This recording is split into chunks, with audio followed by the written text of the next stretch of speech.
Welcome, everyone, to another episode of Dino Times. I'm your guys' host, Dakota Morgan, coming to you from Phoenix, Arizona. You know, your friendly neighborhood podcaster, animal caretaker, dinosaur enthusiast, all the comic book writer, all the jazz, video game streamer, toy unboxer. Jesus, hey. We are here today because I actually have my girlfriend with me, Michaela. Hi, I'm back. She is back on Dino Times. I think you joined us for the review of Camp Cretaceous. Yeah, I think that was like the last one that we did. Yeah, season 3, I believe. Yeah, 2 and 3. Wow, Dino Times has been around for a while. But today, obviously, is not a profile episode. It's an episode where, of course, I have a guest on. We've had guests on before.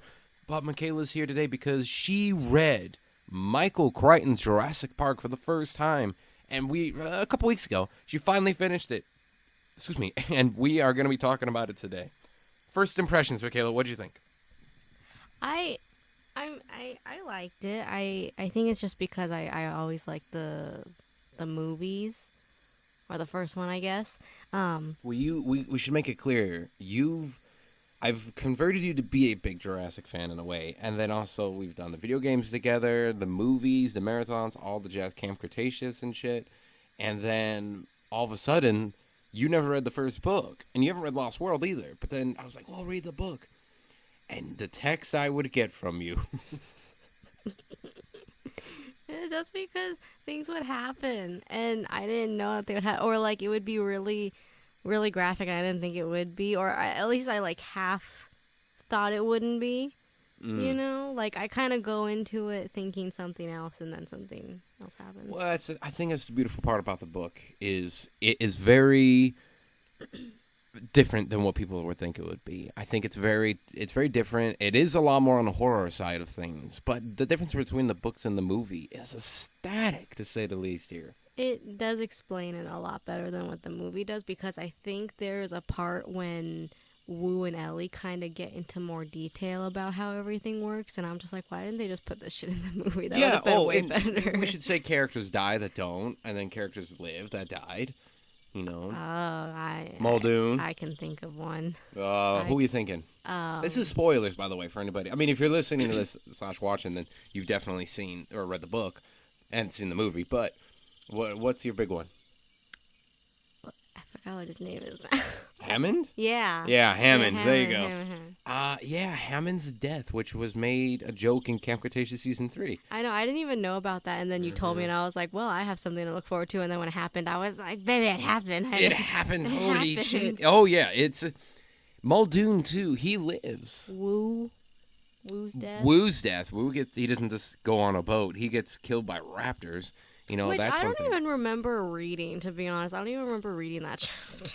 It was in a very intense spot when they were in the lodge or in the bungalow. I remember who else was there. I remember, like, Malcolm was basically dying, and Ellie was there. He basically did die. He basically did, yeah. Oh. I mean, it's funny because, like, at the end chapter, like, I didn't know, like, you were being very cryptic about Malcolm's fate anyway, and so when the last chapter, when he was like, oh, Malcolm's funeral, and then I kind of spoiled myself by skipping ahead to the first chapter of the second one, and I'm the just Lost World? Yeah, and I'm just like, why is Malcolm in here? God damn it. What the fuck? By the way, Lost World is kind of different, and I'm excited for you to start that one. That's a different episode. Yeah, you already told me the difference between the movie and the book. Anyway, there's a lot I didn't tell you. So there's so much, though, for the first book here. I mean, personally, I love the fact you get to see new parts of the park that you didn't before. And this Jurassic Park, the Jurassic Park in the book, I want to say, correct me if I'm wrong here, is a lot more grungy. Not as nice as the one in the movie. No, I really like... Okay, I'm going to say this. I really like how the book details everything, because if you just watch the movie, you're going to be like, oh, the park's huge. You don't know how big the park is if you didn't read the book. Yeah, there's an aviary in there. There's the lodges that everybody was sitting into. Like, there's a lot of stuff. There's a lot of places. Like, the aviary itself, I mean, there's also dinosaurs you didn't know about. Like, we'll get to dinosaurs in a minute here because, you know, the Dilophosaurus. Well, not to mention, like, they actually they give you a time estimate of how long it takes to get to one end of the park to the other, and how much, like, like the characters have to go through. Oh You know? yeah, the river raft ride, which was turned into a real ride at Universal Studios now, which is a whole thing itself. So there's that. I mean, there's so much, like, they didn't even know that there was raptors on the island that were out, and that's a whole thing of them using some sort of, like, migration through technology in a way, using a damn boat, which was cool. What'd you think about that? And also, let's stay on the raptors here, them burrowing underground, and there was a baby one that was translucent. That one was weird. I didn't even expect that, and because all I knew Which was part? that the whole underground part, because like their nest or whatever. Because I just remember Grant being like, "We gotta destroy the eggs," and I'm just like, "Okay, that's gonna be a little bit tough to find." And then they're like underground. I'm just like, "All right, this is taking a turn." So basically, like, there would be no way to exterminate them from the island. Like, No, they're always because- going to be there. No, because like I think it was like a detail in it that there was just so many. Yeah. Oh, yeah, and they're off the island by now because they got on shipping boats, and who knows? Oh yeah, because like even at the end chapter, they're talking about how they're like, oh yeah, they're on the mainland, they're in Costa Rica. Even on the beginning, that was straight in the beginning. Like, people. Well, like in the beginning, you didn't really know. It was a dinosaur. It was a dinosaur. You There was just a didn't monkey know. with a compy in its mouth there. I mean, there was that. There was, like, that's the reason why they went to the island. Baby. The baby scene. What did you think about that one? Right after I read it and I told you about it, you sent me a fan art of one of like the stroller in like with the shadow or whatever. Yeah, that was done by, and I'm drawing a blank. I cannot remember the artist. It was good though. Yeah, It looked because really they did good. the anniversary for it recently, and they did artwork from the book, brought it to life. Excuse me, which included Yellow Dilophosaurus and the raptors, and the compy scene, and the labs were red. Look at me. Oh god, I should not have had a pop before this.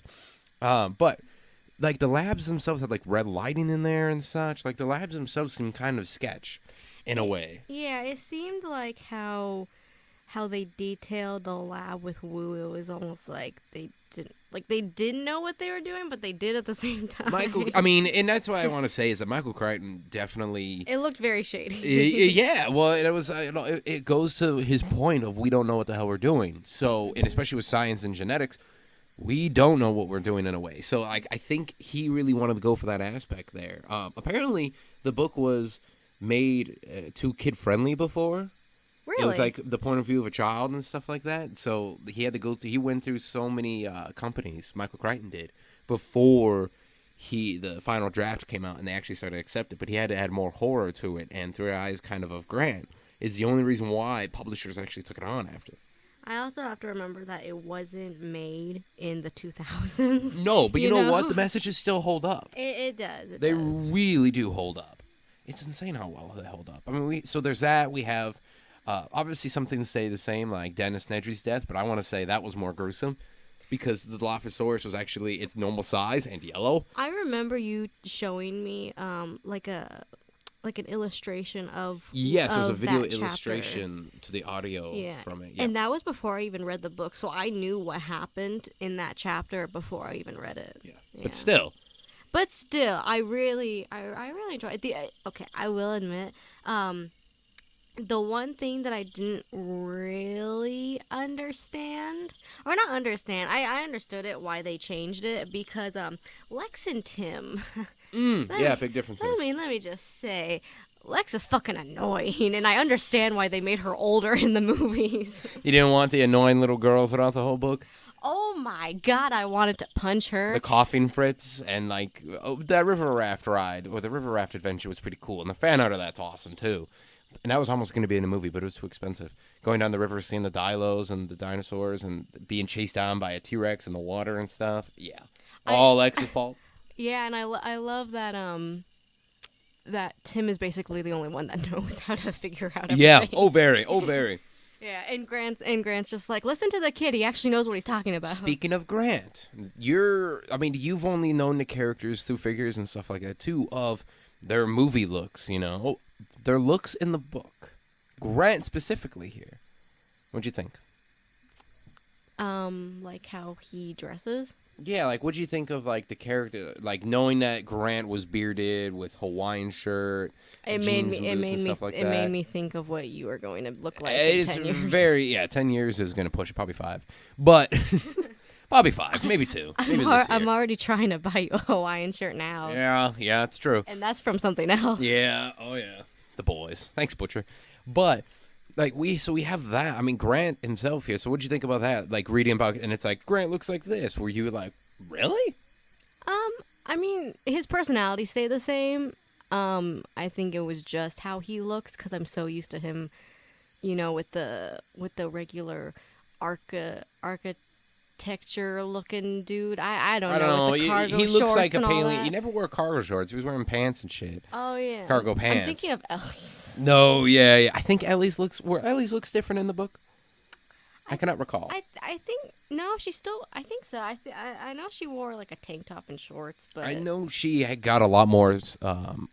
Let's just say a lot more character development in the book and such like that too. Well, she's also supposed to be younger in the books too. She is. That's something kind of weird. His student. Yeah, but right? they're boning. Oh, I hope they are. We know they are. There's no way in hell they're not. That was the thing.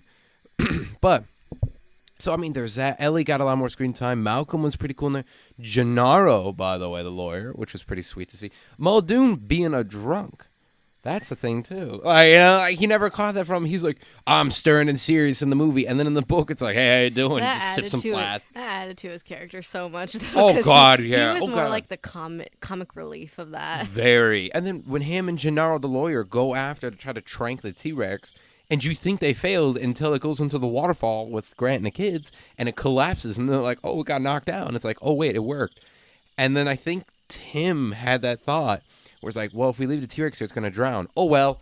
Like, it's like, well, fuck it. But there was a T-Rex, too. We had a juvenile T-Rex that we never got to see. And that screwed up some of the guys. There was one guy in particular. I am drawing a blank on his name. Oh, fans are going to kill me for this. But, you know, the juvenile T-Rex going after one of the park workers, if I remember correctly, you know? I know who you're talking about. It was, who was it?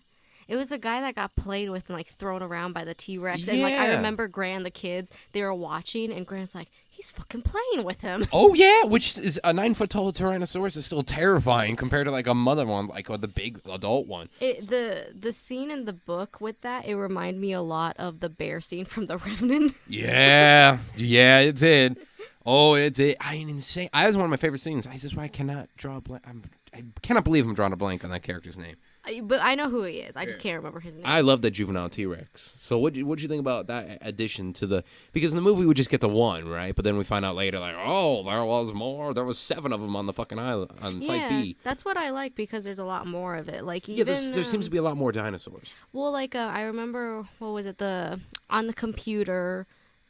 they showed how many dinosaurs of each species there are. Oh, and the numbers kept going up? And they kept on going up. And then by the end, they were like, there was so much more than what they thought. And I'm just like, yeah. What'd you think about that scene? That's an iconic moment in the book. What'd you think about that?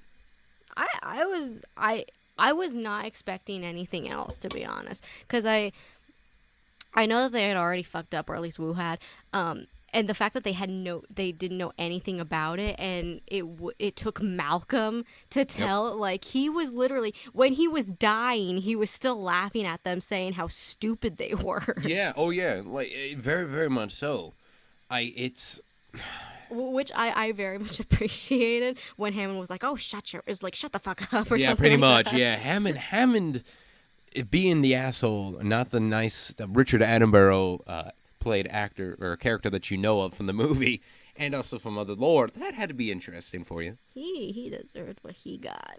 Oh, he deserved to be tripped, fall in a puddle, and eat my copies. Yeah, Fair enough. I feel like that suited him very well, because, like, it wasn't a big grandiose way to die, you know, but like how he thought he was, or some shit like that.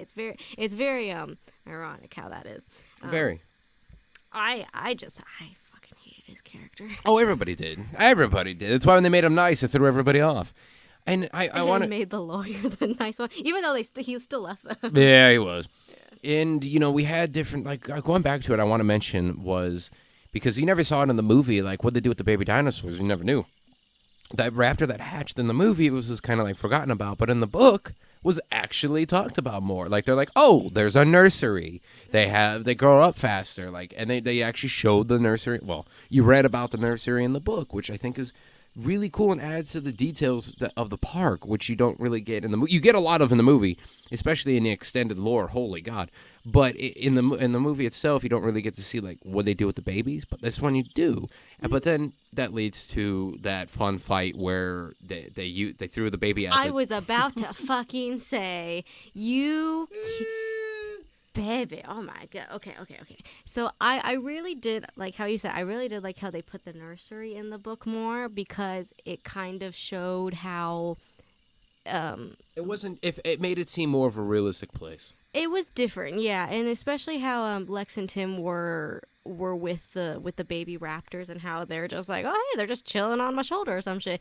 And then there's that one scene when I legit cried at that because Tim was like, oh, it's a raptor and adult raptors. Of course they're gonna baby it. No, they fucking ate it. And I was like, God which damn is a severe animal thing. As an animal caretaker of exotics, let me tell you, yes, that is a thing.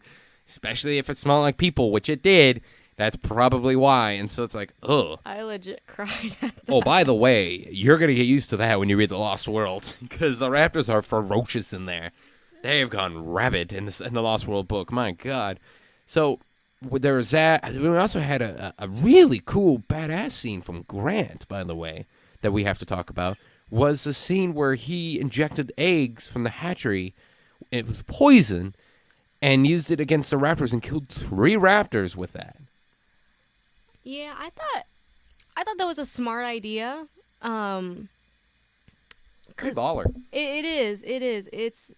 I don't know how to feel about it, to be honest. Survival. Yeah, and I know Ellie kind of. I feel like I relate a lot to Ellie in the book because she says exactly what I think. Which is a lot of people, because Ellie's pretty smart too. Wu himself, obviously, like we said, he died, but he got a lot more of character development, a lot more thinking, because the whole thing about it, like it was to the science point where they're like, these dinosaurs can be better. I will make the second batch, or whatever batch was on. I will make the new batch better. The bad batch. We're on the bad batch now. But make the new batch better in a way there too. So I think that's pretty cool in a way. He was just all like, we need to improve. And it was a darker kind of Wu that we got, that we now see in Jurassic World. I thought Wu was a lot more, you know, how he was in the first movie. He was just like this newbie scientist. Like, he didn't. But then you get to really know him, and you're like, and he's not really newbie when he's running the joint. Well, you know what I mean. Like, yeah, he seemed like a really chill, laid back guy, right? Fresh face, you know? Yeah. And then he kind of reminds me of when he was in Camp Cretaceous, when he was telling Brooklyn, he's like, see, not everything is bad. Like, it's kind of like that. Yeah, and also the Jurassic World movies, where he's like, I want to improve, I want to do better, I'm doing it for the science, I want to be the god. Like, it's a whole thing like that. Like, there, you saw that side of him too, which is Jurassic World, when they're like, Wu's back, but he's kind of like his book character now. Like, all right. And then, yeah, Camp Cretaceous season 3 when he was in it. Spoilers, I guess, for that. Whole spoiler episode, really. When he was in it, that was kind of a lot of Wu, because he had the good nature / bad nature a little bit. Yeah, I also did really appreciate that one scene when him and Hammond were going at it, and he was basically telling Hammond that, like, you fucked up. You're the one that did this. Oh, yeah, and it's your thing, man. And then he just gets killed by his raptors in the bungalows. I also really liked the same thing happened with Grant and Gennaro. Yeah. I thought that was funny. He's like, you're the one that paid for this shit, so if anything, it's on you. Pretty much. We did see also dinosaurs that we don't see in the book or in the movie, like I believe it was the Mysosaur. Like, we had hadrosaurs that were in there that we knew. I think were Parasaurolophus in the book? I don't think. I can't remember. Yeah, I can't remember for sure. That we should have a list. But yeah, we looked up. I'm also glad that they put in the aviary too. Yeah, so we had that. We had some prehistoric reptiles in there and such. We had like I said, the Mosasaur in there. We had some other dinosaurs. We had some hadrosaurs. So we had the creatures in there that we have never seen even in the movies or anything else yet. I got to see my Brack. Yes. Were Brachiosaurus in there? They were in one part. But then there was also Patasaurus was a big part of it. Mm-hmm. Yeah, Patasaurus was a big part of it from the first book, which is cool. Something just cracked. The hell was that? Something's happening in the room, folks. I don't know if that came from that direction or that direction. I don't know. But yeah, I think, though, at that ghost knocking over stuff in the room here, I think we're going to call it at that, ladies and gentlemen. Anything else, though, you want to talk about for the book? But I mean, like, let's hold on. Let's pump the brakes. Pump them brakes. What do you think you prefer, the book or the movie? The book, and I only say that because there's a lot more detail, especially in the beginning. They actually show Biosyn. Yes, we should talk about that real fast. Biosyn is a big part of this. Yeah. Dodgson, a bigger part. Like, you know about Biosyn. They fuck around with everything. Like, Biosyn's also a big part of the Lost World book, too. And they're coming to Jurassic World Dominion, which is cool. Yeah. So now you get to know how evil Biosyn really is. They give you literally like 3 chapters of them talking about what their plan is. And I'm just like, what the fuck is happening here? Yeah. This sounds like a drug deal going down. Yeah. Oh, yeah. It's a whole thing. So you actually get to dive. How could we forget about Biosyn? So you actually get to dive in about Biosyn. And yeah. It makes you more hyped for Dominion, I know. And Dodgson's going to be back in the sequel, which I told you about. Mm-hmm. So be prepared for Dodgson. Dodgson. So you prefer the book over the movie too? Yeah. It's a lot of us. A lot, yeah.